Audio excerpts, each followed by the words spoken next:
Hello and welcome back to my YouTube channel. आज के इस वीडियो में हम class 12th economics new syllabus Maharashtra board का chapter number 6 index number study करने वाले हैं। चैप्टर नंबर 6 इंडेक्स नंबर के एक्सरसाइज का क्वेश्चन नंबर 1 एंड 2 मैंने जो है सॉल्व करके आपको सॉल्व एक्सरसाइज की वीडियो पहले ही अपलोड कर दी है। जिसने भी नहीं देखी है लिंक आपको डिस्क्रिप्शन में मिल जाएगा, आप देख सकते हैं। और एक्सप्लेनेशन की वीडियोस जो है उसका भी लिंक आपको डिस्क्रिप्शन के बॉक्स में मिलेगा, आप देख सकते हैं। और मैं लाइव सेशन में आपको जो है 7:30 के लाइव सेशन में मैंने आपको सम्स को सॉल्व करना भी एक्सप्लेन कर दिया है कि कैसे आपको सॉल्व करने हैं सम। तो जिसने भी लाइव सेशन नहीं अटेंड किया है उसका लिंक जो है आपको डिस्क्रिप्शन में मिलेगा, आप वो सारे लाइव सेशंस को देख लीजिए तो आपके सारे के सारे डाउट्स जो हैं वो क्लियर हो जाएंगे कि आपको कौन सा फॉर्मूला कब यूज़ करना है। ठीक है, तो चलिए शुरू करते हैं आज का ये वीडियो स्टार्ट करने से पहले मैं बता दूं, आज हम बेसिकली आज के इस वीडियो में construction of index number study करने वाले हैं। राइट, आज हम क्या स्टडी करने वाले हैं? Construction of index number. Text book pages number 55 construction of index number study करेंगे। कंस्ट्रक्शन ऑफ इंडेक्स नंबर के अंदर आपको बहुत सारे स्टेप्स जो हैं वो बताए गए हैं कि कंस्ट्रक्शन ऑफ इंडेक्स नंबर मतलब इंडेक्स नंबर को कंस्ट्रक्ट करने के लिए बहुत सारे स्टेप्स की ज़रूरत होती है और वन बाय वन हम ये सारे के सारे स्टेप्स को क्लियरली हम पढ़ेंगे और समझेंगे कि क्या क्या स्टेप्स ज़रूरी हैं। फर्स्ट जो स्टेप है वो है purpose of the index number.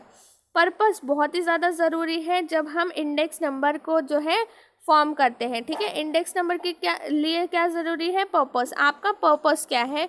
For example आपका पर्पस अगर डियरनेस अलाउंस, मैंने आपको बताया है डियरनेस अलाउंस अगर आपको बनाना है तो इसके लिए आपको डियरनेस इंडेक्स की बहुत ही ज़्यादा ज़रूरत पड़ती है। तो पर्टिकुलरली आपका पर्पस जो होगा, जिस काम के लिए आपको इंडेक्स नंबर चाहिए, आपको वो पर्पस पता होना चाहिए क्योंकि उसी हिसाब से जो है आपके फ्रूटफुल रिजल्ट्स आएंगे। ठीक है, जैसे मैंने आपको बताया डियरनेस अलाउंस को डिसाइड करने के लिए डियरनेस इंडेक्स की ज़रूरत होती है।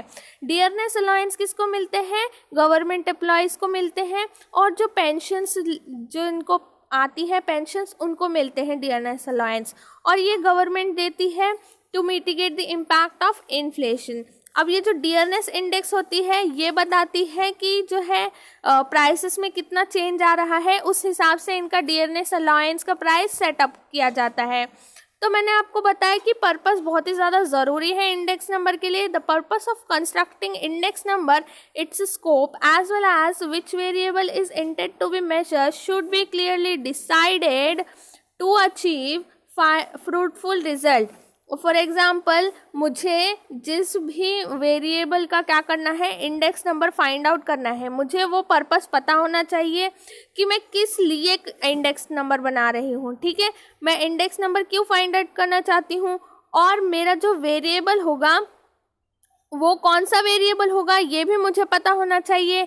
और अगर मैंने ये अच्छे से डिसाइड कर लिया तो मुझे अच्छे रिजल्ट्स मिलेंगे, फ्रूटफुल रिजल्ट्स मिलेंगे।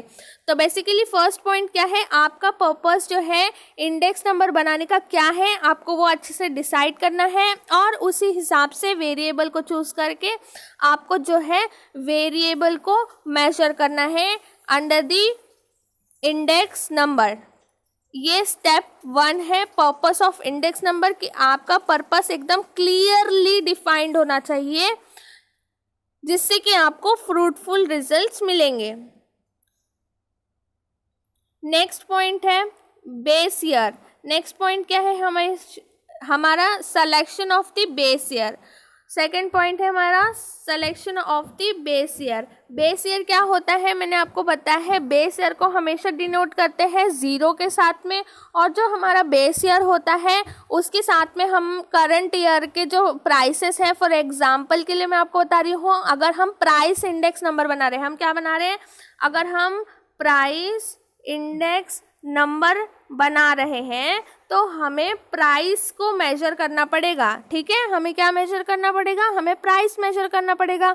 अगर मैं प्राइस इंडेक्स नंबर बना रही हूँ तो मुझे बेस ईयर के प्राइस और करंट ईयर के प्राइस जो है इनको कंपेयर करना पड़ेगा, इनके हेल्प के साथ में मुझे क्या पता चलेगा, मुझे प्राइस इंडेक्स नंबर मिल जाएंगे। ठीक है, तो बेस ईयर जो होता है वो रेफरेंस ईयर होता है। बेस ईयर क्या होता है, रेफरेंस ईयर होता है, ये अंडरलाइन कर लेना सब लोग। बेस ईयर को क्या बोलते हैं हम, रेफरेंस नंबर, रेफरेंस ईयर बोलते हैं, रेफरेंस ईयर। ठीक है, ये ईयर है और इंडेक्स नंबर होता है। रेफरेंस ईयर है ये हमारा, ये याद रखना सब लोग, रेफरेंस ईयर है हमारा। It is the year against which comparisons are made. मैंने आपको बताया बेस ईयर और करंट ईयर, इनके बीच में क्या होता है, कंपैरिजन होता है। ठीक है, इनके बीच में क्या होगा, कंपैरिजन होगा। The base year should be normal. Normal मतलब यहाँ पर देखिए, यहाँ पे एक ईयर है, फॉर एग्जाम्पल 2016। ठीक है, 2016। अब 2016 को जब हम मेजर करते हैं, जो जीडीपी होता है वो हम क्वार्टरली भी निकालते हैं, Q1, Q2, Q3, Q4। ठीक है, ऐसे 4 क्वार्टर्स होते हैं। तो फॉर एग्ज़ाम्पल अगर जीडीपी यहाँ पर हमारा 6 पॉइंट, ऐसे मैं एग्ज़ाम्पल के लिए ही यहाँ पर डिजिट्स लिख रही हूँ, किसी को भी यहाँ पर एकदम अप्रॉक्सीमेटली वैल्यू नहीं बता रही हूँ, सिर्फ और सिर्फ यहाँ पर समझाने के लिए बता रही हूँ। नेक्स्ट क्वार्टर 2 में क्या हो गई, हमारी जीडीपी 4 हो गई, फिर एकदम से हमारी जीडीपी 8 हो गई, फिर यहाँ पर क्या हो गया, क्वार्टर 4 में हमारी जीडीपी 5 है। तो ये देखो, ये कितना फ्लक्चुएटिंग ईयर है, ये आप देख सकते हैं कितनी ज़्यादा डिजिट्स जो हैं हमारी चेंज हो रही हैं। ये जो होते हैं ये फ्लक्चुएशंस होते हैं। ठीक है, तो यहाँ पे क्या बोला गया है, the base year should be normal. ठीक है, समझ में आ रहा है, मतलब हमारा जो ईयर है वो नॉर्मल होना चाहिए, उसमें अप एंड डाउन्स नहीं होने चाहिए इकोनॉमी के अंदर। ठीक है, यहाँ पर बहुत सारे अप और डाउन्स, मतलब यहाँ पर ग्रोथ भी नहीं होने चाहिए ज़्यादा, मतलब स्टेबिलिटी होनी चाहिए ईयर के अंदर। ठीक है, स्टेबिलिटी होनी चाहिए यहाँ पर इकोनॉमी के अंदर। ठीक है, इकोनॉमी कैसी होनी चाहिए, स्टेबल होनी चाहिए। जो हम बेस ईयर हम अगर सेलेक्ट कर रहे हैं उस ईयर को, तो इकोनॉमी कैसी होनी चाहिए, स्टेबल होनी चाहिए। ठीक है, तो वो जो ईयर होगा वो नॉर्मल होना चाहिए। It should be free from natural calamities. ये इम्पॉर्टेंट है कि उस ईयर के अंदर कोई भी नेचुरल कलामिटी नहीं आनी चाहिए। ठीक है, अगर नेचुरल कलामिटी आती है उस ईयर के अंदर तो हमारा जीडीपी को बहुत ज़्यादा अफेक्ट होता है, हमारी इकोनॉमी को इफेक्ट होता है।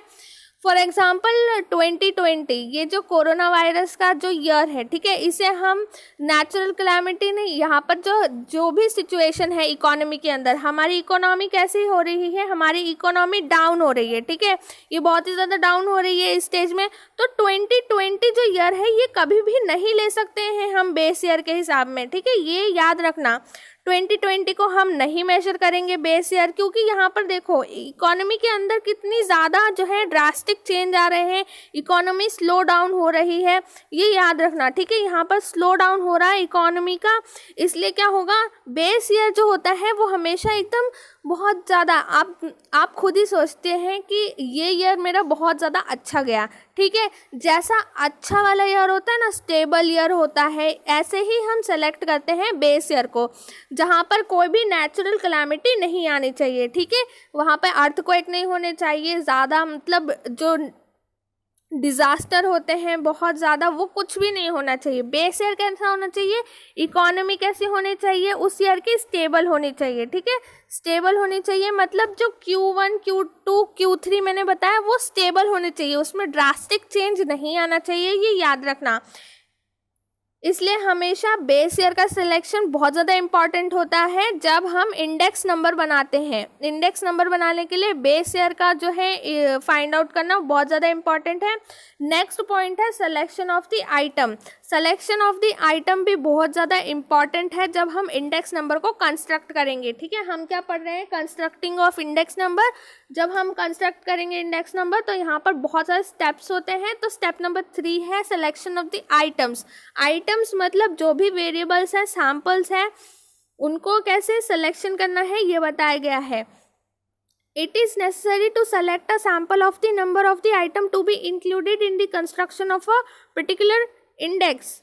For example, in the construction of price index number it is impossible to include each and every commodity.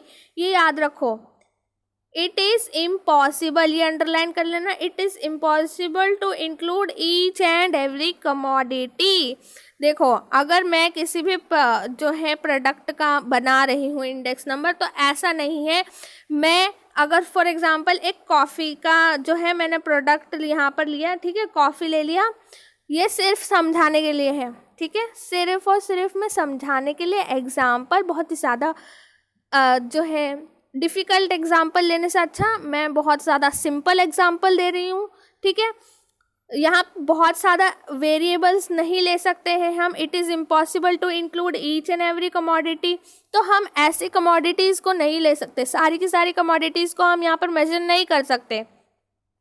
हम यहाँ पर साथ में राइस, व्हीट, कॉफ़ी, टी, ये सारी की सारी चीज़ें नहीं, एक सारा ये सारी कमोडिटी को हम इंक्लूड नहीं कर सकते हैं, ये याद रखना।